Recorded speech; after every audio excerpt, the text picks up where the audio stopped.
All right. Our talking point was going to be how can organizations prep leaders at all levels to respond to a crisis? When just sort of talking about crisis management and leadership in those situations. Um, I guess I looked into the BP oil spill a lot to try to sort of do some comparing of how my current work deals with sort of crisis management. Um, it was really interesting to me that there are 10 different classifications for like knowing your enemy. There can be 10 different things that can go terribly wrong categorically. Uh, I probably won't read through all of those. That's not really necessary. But I liked how they talked about the 3 stages of crisis, the pre-crisis, the actual crisis, and then post-crisis. And how leadership before a crisis can happen should be like listening, interpreting, preparing to react, and monitoring different things.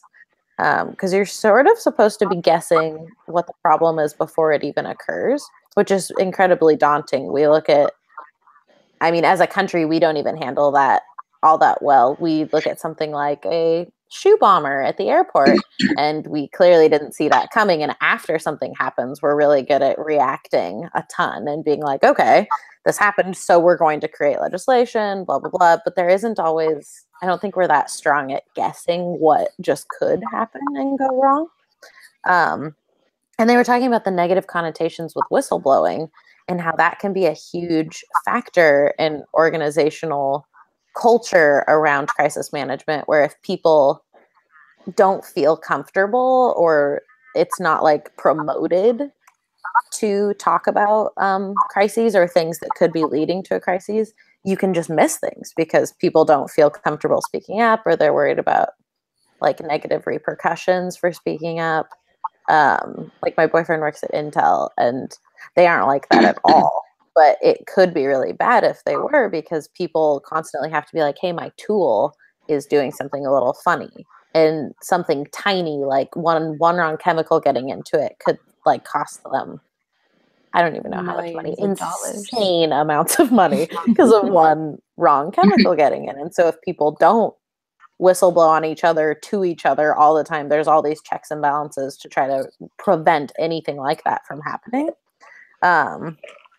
And at my work for like crisis management, it's a preschool, and we do drills all the time for fire, earthquake, and lockdowns, just because, especially with little kids, if like adults are bad at handling crisis situations in a moment without being prepared. And so you can imagine kids would just be crazy. So we do fire drills all the time. How quickly can we line up? How safely can we line up? How quickly can we get outside of the building? Did we remember to shut the doors? Did I have my backpack with my checklist and every parent's information? Because we're outside, once everybody's there, we're contacting every single parent and all this crazy stuff. And part of that, they were talking about having a spokesperson is really important. And for a preschool particularly, like we had an explosion happen last year or something, like 3 blocks away from my preschool, and I wasn't there that day, but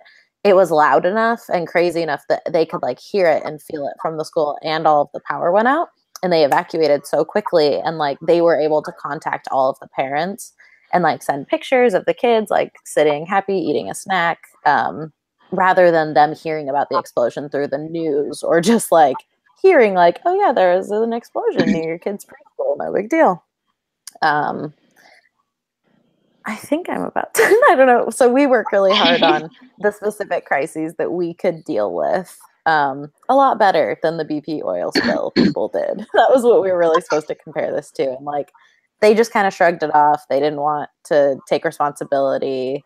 They called it like a drop in the ocean to try to minimize it. And clearly it was not a drop in the ocean. And I don't know, I think really taking initiative and taking responsibility just makes everything go over a lot smoother. That is everything from me. Kathryn, let's hear from you. So I think Anna can relate a little bit to how Starbucks handles crises. They're not like that where we like plan for terrorist attacks or anything. I feel like we don't do enough natural disaster prep. Because I know I've worked at several different stores. I came from Northern Illinois where tornadoes were like, second nature. And I was actually at one of my stores when there was a tornado warning, and I had to call my manager going, what do I do? Because there's like nothing, like, what do you do? Like, where do you hide? And they're like, well, don't you know to hide in the bathroom? I'm like, well, why would I be calling you if I knew? Like, hello. So I think probably those types of things, like there are things we prep for, obviously, like public preparation, stuff like that, like stories of like, like Anna and I talked about it this morning, like the red cups, like it was such a big deal, but it was like we had to explain ourselves why it was such a big deal. And then there was another one that we were talking about, the veterans. That's what it was, the veterans. Yeah. And so like you felt like you had to defend yourself because those are the two examples I wrote down for Starbucks for the red cups and veterans. Right? Yeah, to defend it all the time. Oh yeah, absolutely, because it's something important to people, and they, like I was telling Anna, it's like, unless you've like eliminated the problem entirely, you've done nothing. That's like literally what I feel like society looks at it and goes, well, they're doing like little bit, but they haven't solved it, so they're not really doing anything.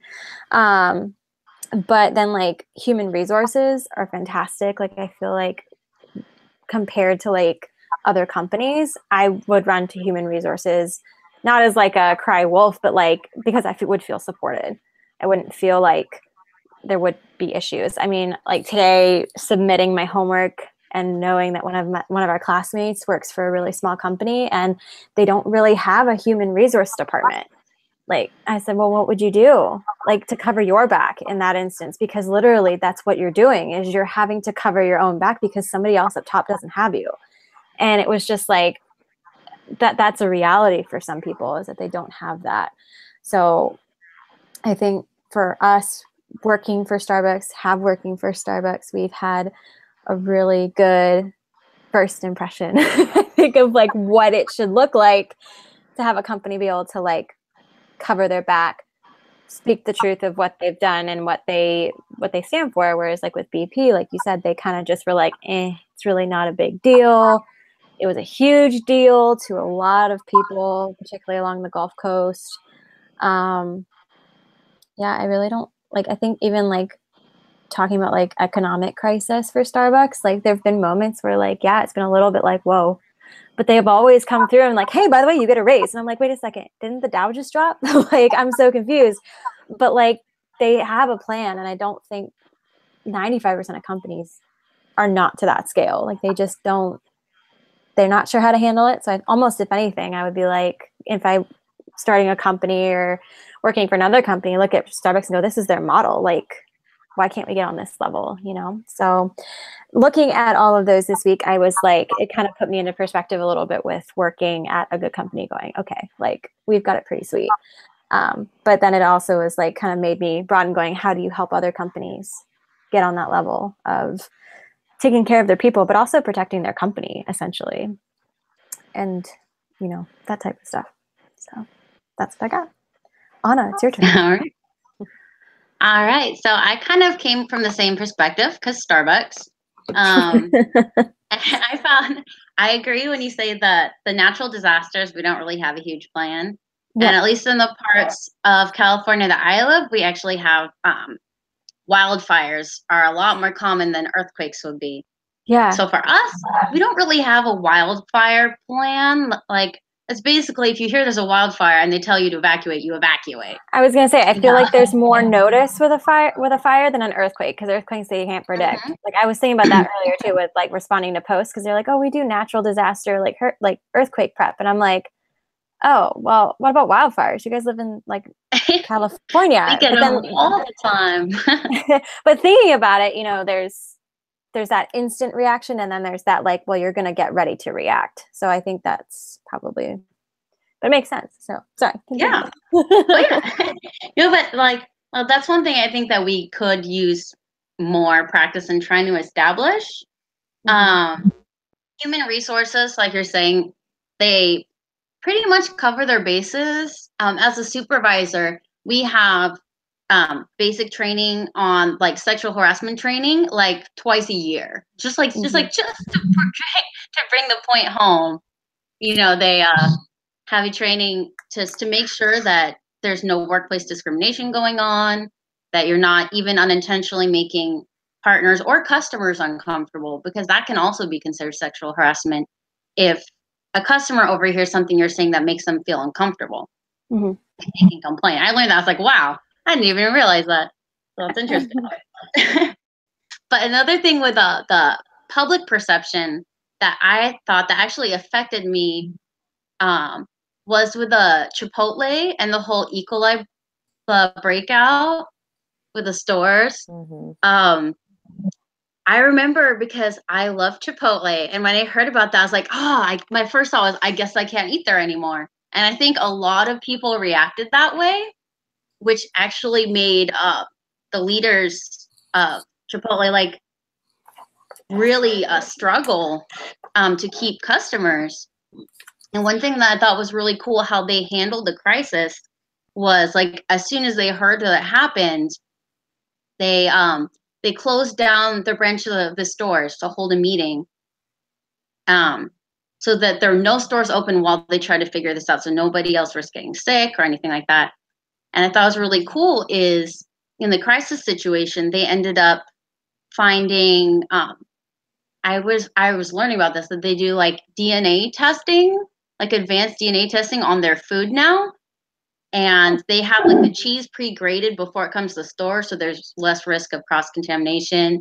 And they incorporated